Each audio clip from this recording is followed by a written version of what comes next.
నమస్తే, స్వప్నిక డివోషనల్ టీవీకి స్వాగతం. చాలామంది గుడికి వెళ్తే ప్రశాంతత ఉంటుందని చెబుతూ ఉంటారు. అక్కడ ఎంతమంది జనాలు ఉన్నా కూడా ఆ ప్రాంగణంలో కాలు పెట్టగానే ఒక తెలియని అనుభూతి అయితే కలుగుతుంది. అందుకే వీలు చూసుకొని మరి చాలామంది వారానికి ఒక్కసారైనా వాళ్ళ పక్కనే ఉన్న గుడిలకు వెళ్తూ ఉంటారు. కొంతమంది పుణ్యక్షేత్రాలకి నెలకొకసారి, సంవత్సరానికి ఒకసారి వెళ్తూ ఉంటారు.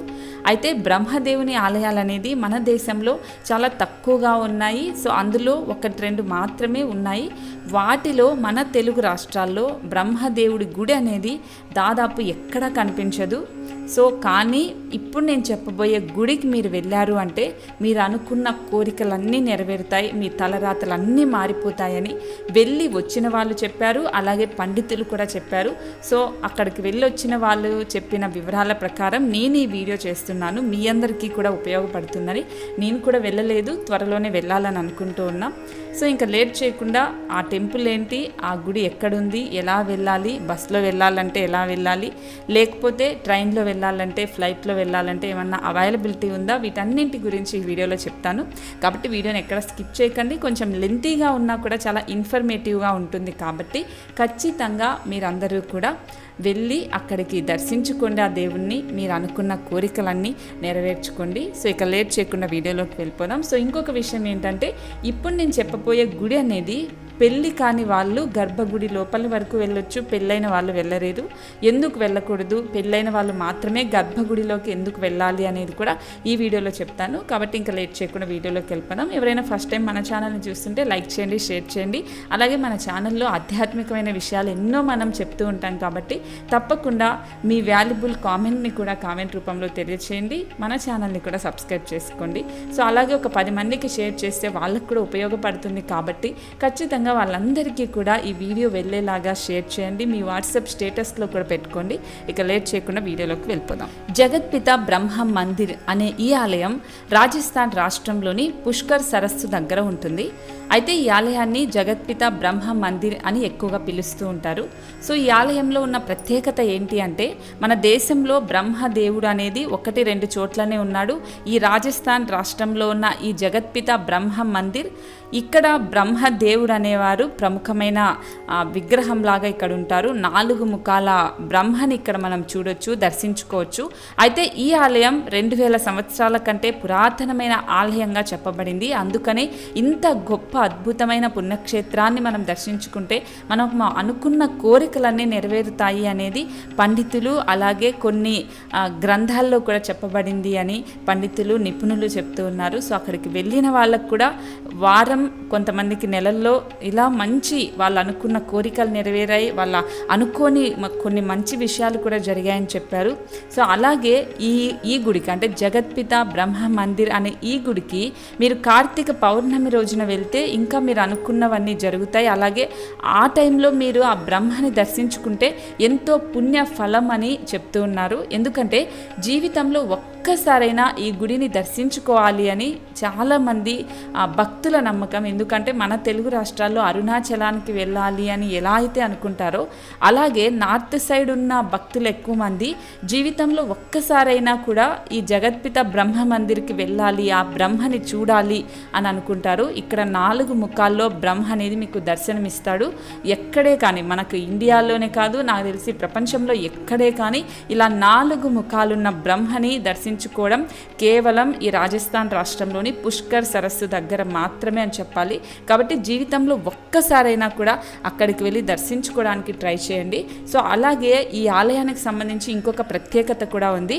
ఎందుకు అంటే, బ్రహ్మదేవుడు తన ఆయుధమైన తామర పువ్వుతో వజ్రనప అనే ఒక రాక్షసుడిని ఇక్కడే సంహరించాడు. అలా సంహరించే టైంలో 3 ప్రదేశాలలో ఈ తామర రేకులను, అంటే తామర పువ్వుతో ఆ రాక్షసుడిని సంహరించాడు. కాబట్టి ఆ తామర పువ్వు ద్వారా పడిన ఒక తామర రేకులు ఒక 3 అనేది కింద పడిపోయాయి. ఆ 3 ఇప్పుడు 3 సరస్సుల్లాగా ఏర్పడ్డాయి. నిజంగానే ఇది ఎంత అద్భుతమైన విషయం కదా. సో ఆ సమయంలో పడిపోయిన ఈ 3 తామర రేకులు 3 సరస్సుల్లాగా పడిపోయిన ఆ సరస్సులు కూడా మీరు ఈ పరిసరాల్లో చూడొచ్చు. సో నిజంగానే అది కూడా అద్భుతంగా వీక్షించవచ్చు. మీరు అక్కడికి వెళ్ళి ఆ సరస్సుల్లో మీరు నది స్నానం చేయొచ్చు. నది స్నానం చేసిన తర్వాత అక్కడికి వెళ్ళి బ్రహ్మదేవుని దర్శించుకోవచ్చు. నాకు తెలిసి ఇంతకు మించిన పుణ్య ఫలం ఇంకేముంటుంది చెప్పండి. సో అందుకనే అనుకుంటా ఇక్కడికి వెళ్ళిన వాళ్ళకి వాళ్ళ కోరికలు నెరవేరుతాయి అని పండితులు కూడా చెప్తూ ఉన్నారు.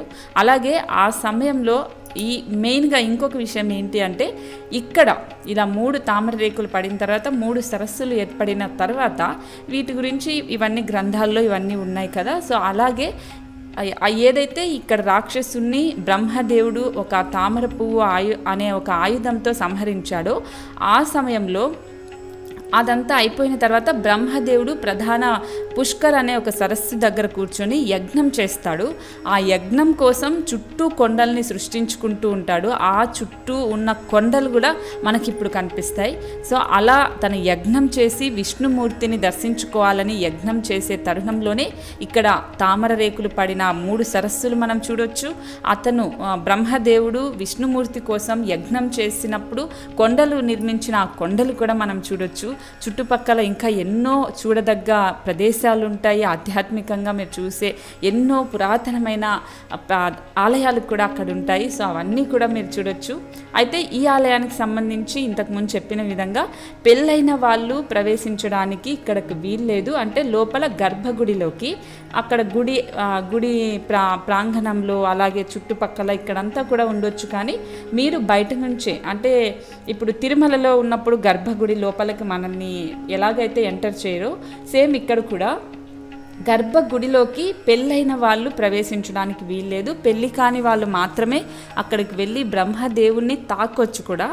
కానీ పెళ్ళైన వాళ్ళు మాత్రం తాకడానికి వీల్లేదు అనేది ఆచారంగా చెప్పారు. సో అలా ఎందుకు చెప్పారు అంటే, బ్రహ్మదేవుడు ఇలా 2000 సంవత్సరాల కిందట విష్ణుమూర్తి కోసం యజ్ఞం చేసినప్పుడు తన పెళ్ళికి సంబంధించి కొన్ని విశేషాల గురించి చెప్పారు. సో నేను ఒక బ్రహ్మదేవుణ్ణి నా ఆయుధంతో ఒక రాక్షసుని చంపాను. ఆ రాక్షసుడు ఇలా కామంతో కొట్టుమిట్టాడుతున్న సమయంలో నేను తనని సంహరించాల్సి వచ్చింది. ఇలాంటి సమయంలో ఇలా కామంతో ఉన్న ఏ ఒక్కరిని కూడా నేను నా దగ్గరికి రానివ్వకూడదు అని బ్రహ్మదేవుడు విష్ణుమూర్తిని కోరుకుంటారట. సో అందుకనే విష్ణుమూర్తికి బ్రహ్మదేవుడు వరం ఇస్తాడు. సరే, ఇక్కడ నువ్వు బ్రహ్మదేవుడిలాగా 4 ముఖాలతో ప్రజలకు దర్శనమిస్తావు. నిన్ను చూడటానికి వచ్చిన వాళ్ళ ఎవరైనా కూడా పెళ్ళైన వాళ్ళు లోపలికి రాకుండా పెళ్ళి కాని వాళ్ళు మాత్రమే లోపలికి వచ్చి నిన్ను తాకగలిగేలాగా చేస్తాను అని వరం ఇస్తారట. సో అందుకనే ఇక్కడ పెళ్ళైన వాళ్ళని లోపలికి ప్రవేశించారు.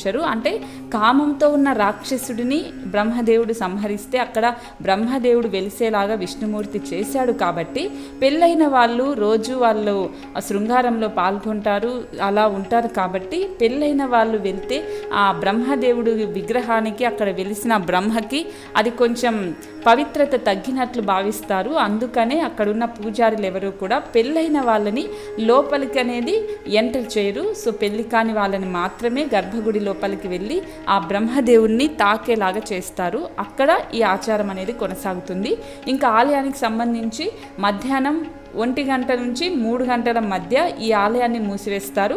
ఇంకా రిమైనింగ్ సమయాల్లో అంటే పొద్దున 6 గంటల నుంచి రాత్రి 7-8 గంటల వరకు కూడా ఆలయం అనేది ఓపెన్లోనే ఉంటుంది. కేవలం మధ్యాహ్నం 1 గంట నుంచి 3 గంటల మధ్య మాత్రమే ఈ ఆలయాన్ని మూసివేస్తారు.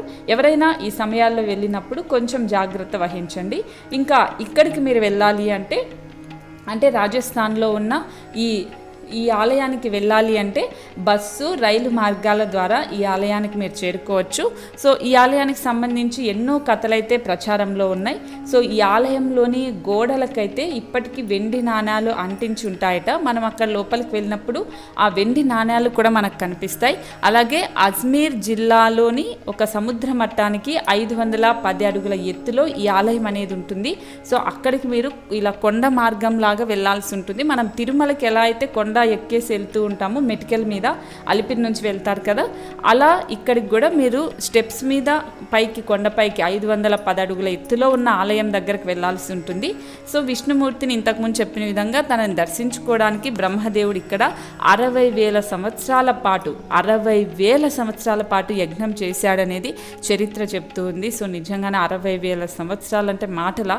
సో అందుకనే ఇంత గొప్ప పవిత్రమైన ఆలయానికి ప్రతి ఒక్కరూ వెళ్ళాలి అనేది పండితులు చెప్తూ ఉన్నారు. అందుకని అక్కడికి వెళ్ళిన వాళ్ళకి తిరిగి వచ్చేసిన తర్వాత వారం నెల రోజుల్లోనే ఒక మంచి విషయం వాళ్ళు అనుకున్నవి జరుగుతాయి అనేది పండితులు చెప్తున్నారు. మన భారతదేశంలో ఇలాంటి ఆలయం అనేది ఎక్కడా లేదు. ఇది ఎంతో పవిత్రమైన ఆలయం. అలాగే ఇప్పుడు నేను చెప్పినవన్నీ కూడా ఏ ఆలయాల్లోనూ లేవు, ఇక్కడ మాత్రమే మీరు వెళ్ళి నిజంగా అక్కడ కనిపిస్తాయి. అక్కడికి వెళ్ళి మీరు 3 సరస్సులు చూడొచ్చు, కొండలు కూడా చూడొచ్చు.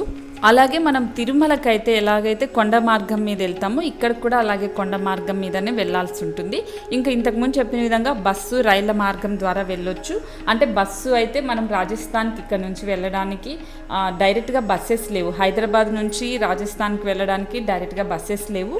మనం నార్త్ ఢిల్లీ కానీ ముంబై కానీ వెళ్ళి అక్కడి నుంచి వెళ్ళాల్సి ఉంటుంది. ఇంకా రైలు మార్గమైనా అంతే. మీరు రాజస్థాన్కి వెళ్ళిన తర్వాత అక్కడ ఎవరిని అడిగినా కూడా ఈ జగత్పిత బ్రహ్మ మందిర్ గురించి అయితే చెప్తారు. అలాగే ఈ ఆలయంలో మీకు వినాయకుడి విగ్రహం కనిపిస్తుంది, శివుడి విగ్రహం కనిపిస్తుంది, ఎన్నో కోనేరులు కనిపిస్తాయి.